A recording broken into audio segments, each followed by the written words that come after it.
Hello guys, welcome to my channel and welcome to my vlog. Panibagong araw, panibagong video na naman meron tayo ngayon. At for today's video ay tayo mag-unbox ng sample product from Benson. Yan, pinadalhan tayo ni Miss Darlene ng product nila para i-review natin. So, tingnan natin. Maraming salamat kay Miss Darlene sa pagbibigay sa atin ng ganitong brand. Subukan natin and then sasabihin ko sa inyo kung ano yung honest review tungkol sa product na ito, sa Benson product na ito. Okay, so let's open.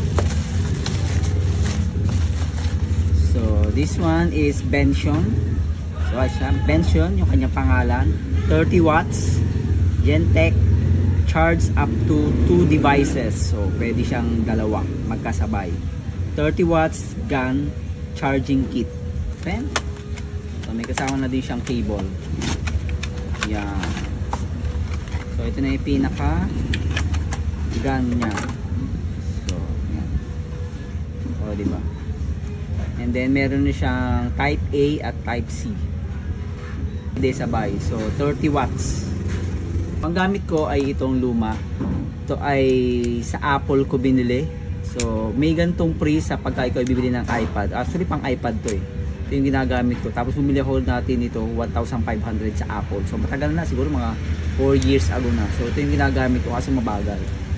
Ito dapat ang gagamitin natin. Tapos may kasama siyang type C. So pwede siya dito. Tapos ito yung ginagamit ko na pang Apple. So meron siyang type C. Type A dito siya. Yan. So pwedeng sabay. Okay. So try natin kung ano ang difference dito sa dito. Yan. Difference ito dito. Kasi syempre may difference siya. So try natin, gamitin natin yung Samsung. So makikita nyo ang ating battery ay 46%. So gamit natin itong charger na to. So pagka gamit natin na yung regular, 3 hours and 2 minutes until full.